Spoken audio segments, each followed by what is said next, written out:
What's going on, guys? Welcome back. And about a week ago, I finally got around to finishing the Heir to the Empire trilogy. Now, if some of you don't know, the Heir to the Empire trilogy is a series of books which came out in the 1990s, written by Timothy Zahn, that take place several years after the events of the original Star Wars trilogy, and were really the first books to introduce the character of Grand Admiral Thrawn to general audiences. Now, I know some of you may be saying, how can you call yourself a real Thrawn fan when until this point in time you had only read the canon books and not the Heir to the Empire trilogy, which is held in very high regard?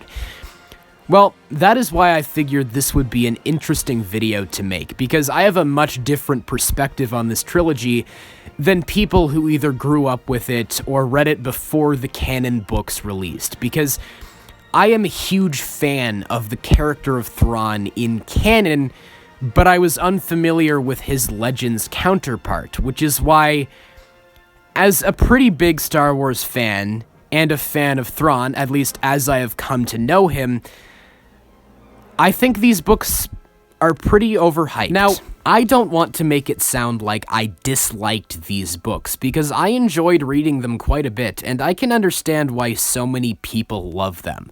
Because for the longest time, this was the only continuation of the original Star Wars story that fans had. And as that, I think it's great. Everything surrounding the original cast of characters is really well done, as is much of the material surrounding new characters. It's the closest that any piece of Star Wars media has come to recapturing the feel of the original trilogy. The pulpy, fun space adventure that does tackle mature subject matter, but in a way that never takes itself too seriously. These books also form a much better sequel story to the original trilogy than the actual sequel trilogy that we got. And that is because all of the callbacks and references to the original story actually serve a purpose. They aren't just nostalgia bait or shallow fan service trying to trick you into believing there's more substance beyond the surface level of what they're presenting. There are parallels created between this story and that of the original trilogy, but they serve the story, not the fans. There is actual artistic intent behind the decisions being made, rather than it just being a bunch of studio decisions regarding what will make the corporation the most money. And I found many of the directions they took the characters in to be quite interesting. I'll use the main trio as an example. Luke in these books is being pulled in several different directions by many different characters. He is told conflicting information about the Jedi, he must come to his own conclusions, and decide on the kind of person he wants to be in the end. Han is also a far different character than who he was in the original trilogy. Sure, he's still the same smart, talking, charming guy that we all know and love, but he's struggling with the burden of fatherhood and trying to provide for his family. I suppose they tried to do that in The Force Awakens, but by the time we pick up with him there, he's already reverted back to smuggling, and before they could do anything interesting with that, they killed him off. Leia also has her own struggles over the course of this trilogy. A new threat arises trying to abduct her children. She is also on the path to becoming a Jedi, and must balance that with her role in the Senate, trying to protect the New Republic. There is also creative and interesting world building at play in these books, which the sequel trilogy was almost completely devoid of. For example, the introduction of the Yazalmari, these creatures which can essentially completely diminish one's ability to use the Force. That's a cool concept, and I'm surprised they've never brought it back in any canon material. And Timothy Zahn populates these books with many fresh and fun new characters, Talon Karrde being one that sticks out in my mind. He's essentially the new Han Solo, the smuggler who seems like he's in it for himself, but who is revealed to have a heart of gold and joins the cause to defeat the greater threat at the end of the day. But Zahn is aware of the similarities between him and Solo and draws intentional parallels between their stories. But the character who easily stole the show and I thought had the best character arc was Mara Jade, and you can kind of tell that she was designed to be the star of the show.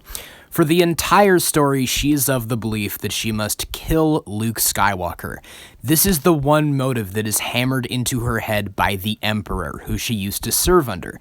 But you can tell that she is at heart a good person, and Luke can see that within her, but she can't see that within herself.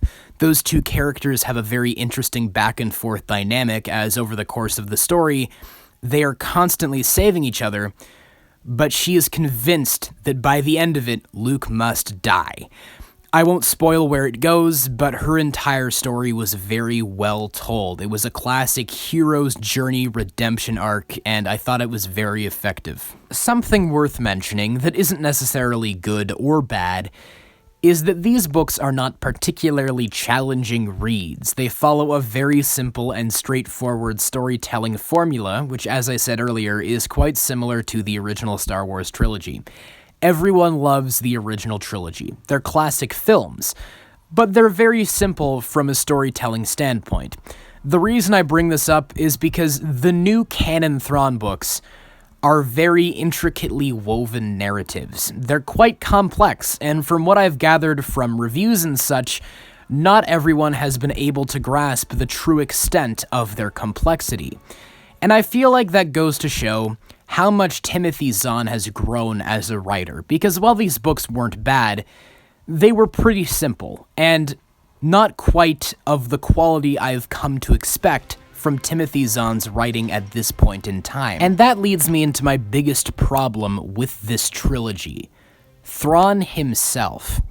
Before I read these books, I'd heard people saying that they did him dirty in Rebels and the canon books by undermining his intelligence and strategical abilities. But I would argue the version of Thrawn in these books is the far inferior version of the character. First off, he's essentially just a Vader stand-in. They do differentiate him from Vader, though, by showing that, well, Vader is a merciless killing machine who will sometimes murder his men for no reason at all.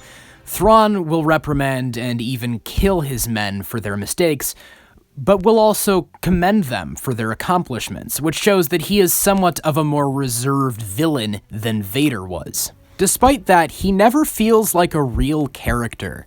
The version of Thrawn in canon joins the Empire out of a desire to protect his people and the galaxy as a whole.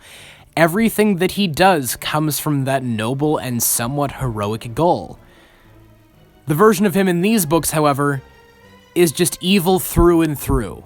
There's no moral gray area. He doesn't face any moral dilemmas throughout the story. He's just a straight-up villain.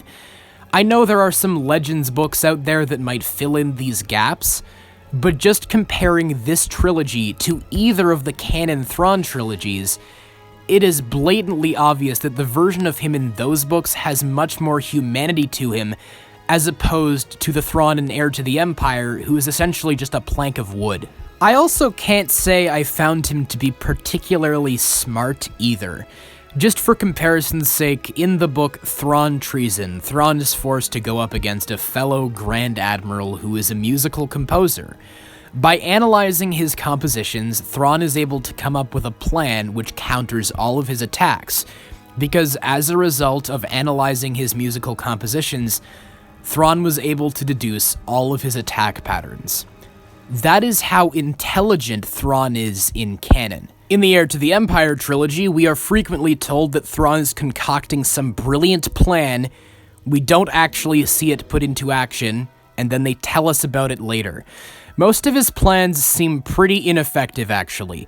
He comes up with what seems like a foolproof strategy to capture Luke Skywalker, but Luke pulls off some crazy maneuver similar to Luthen Rael's escape from the Imperial cruiser in Andor, and later on, when Luke is within Thrawn's grasp again, he lets him go. In the moment, he acts like it's all part of his plan, but it actually wasn't. He could have eliminated Luke as a threat very early on, but he chose not to for absolutely no reason.